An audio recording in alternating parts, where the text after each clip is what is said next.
lecture dans Jean 3.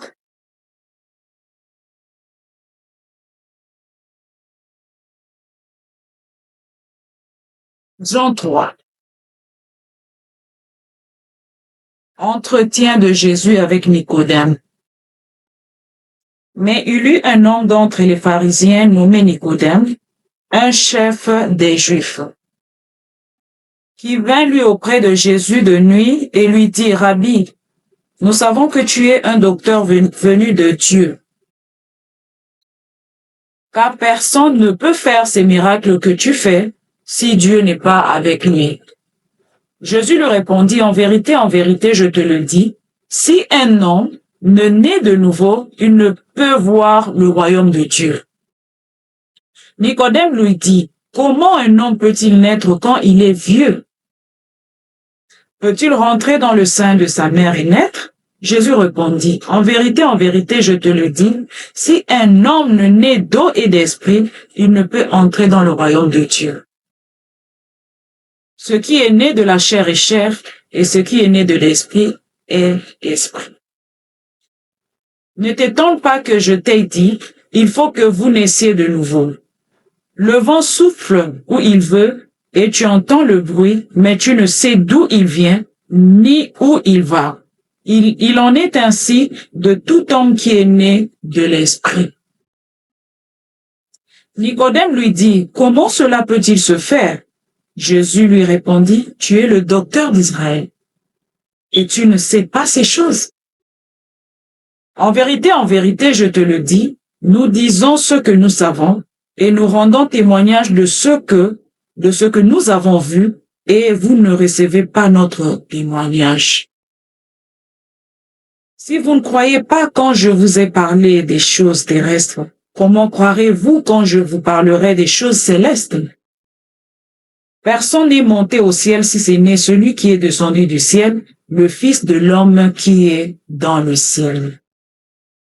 Et comme Moïse éleva le serpent dans le désert, il faut de même que le Fils de l'homme soit élevé, afin que quiconque croit en lui ait la vie éternelle.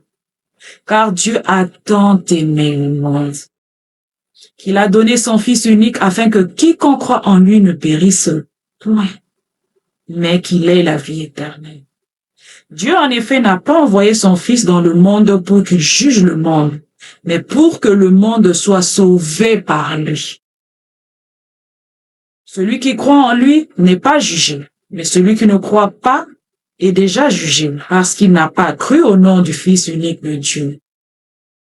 Et ce jugement, c'est que, la lumière étant venue dans le monde, les hommes ont préféré les ténèbres à la lumière, parce que leurs œuvres étaient mauvaises.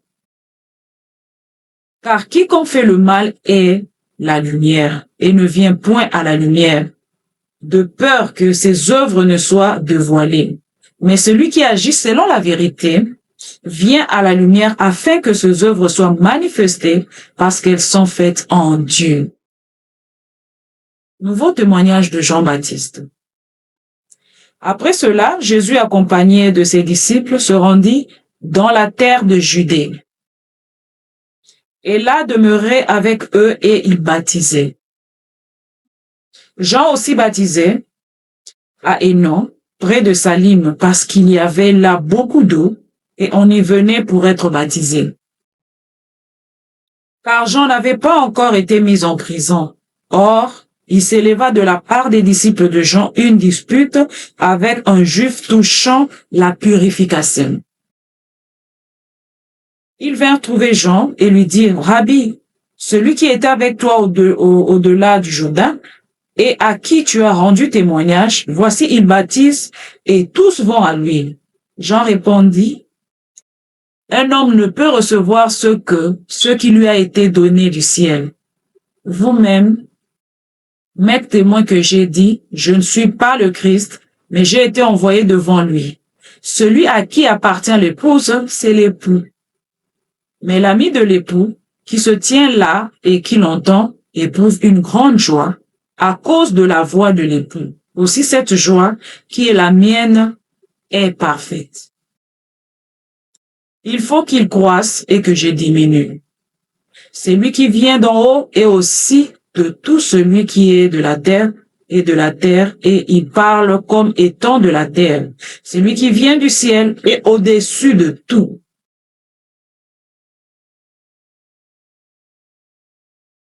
Il rend témoignage de ce qu'il a vu et entendu, et personne ne reçoit son témoignage. Celui qui a reçu son témoignage a certifié que Dieu est vrai. Car celui que Dieu a envoyé dit les paroles de Dieu, parce que Dieu ne lui donne pas l'esprit avec mesure. Le Père aime le Fils, il a remis toutes choses entre ses mains. Celui qui croit au Fils a la vie éternelle. Celui qui ne croit pas au Fils ne verra point la vie, mais la colère de Dieu demeure sur lui. Frères et sœurs, nous devons croire au Fils, Jésus-Christ de Nazareth, le Fils unique de Dieu. Par sa mort, il a fait de nous les co-héritiers. Par sa mort. Parce que il a tant aimé le monde. Dieu a envoyé son Fils, Jésus-Christ, pour qu'il meure pour nous. Nous devons accepter ça. Nous devons recevoir cette grâce. Dieu l'a fait, il a tout accompli. Maintenant, c'est à toi et moi de recevoir. Mais si tu prends ça comme un film d'action, un film d'horreur, tu prends ça comme un film quelconque, tu crois que c'est juste des racontards, c'est juste une histoire, c'est juste des fictions. Ils ont juste raconté. Tu prends ça comme juste une histoire. Il était une fois Jésus sur cette terre. Et tu ne reçois pas ça comme ça. Dans ton cœur, pour dire, il est mort pour moi. Pour que après cette vie sur cette terre, que je sois avec lui au ciel. Si tu ne le prends pas comme ça, tu perds tout. Parce que si nous ne recevons pas le Christ, nous n'avons pas de vie. Il n'y aura pas de vie éternelle. Au contraire, ce que nous allons subir, c'est la colère éternelle. Donc le feu, la guerre. Mais si nous recevons Christ, nous recevons sa mort, son sang, sa parole, son nom, son onction, sa puissance. Nous marchons avec ça sur cette terre. Nous allons nous rendre, nous allons nous retrouver avec lui dans la nouvelle Jérusalem. Donc, ce passage, nous parle de beaucoup de choses, il y a beaucoup de révélations. Nous allons prendre le temps de prier avec ça. Nous allons piquer quelques versets comme ça et nous allons prier avec ça.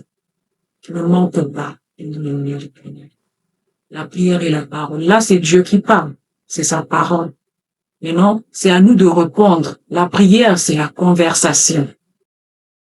Écouter la parole, c'est écouter Dieu. Maintenant, la prière, c'est parler, répondre à Dieu. Il a dit qu'il nous a aimés. Toi aussi, tu acceptes, Seigneur, tu reçois ton amour.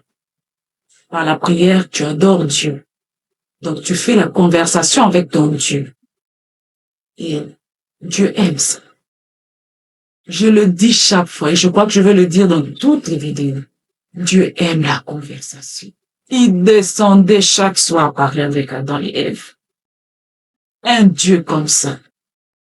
Il aime la conversation. Il veut que nous puissions parler avec lui à tout moment.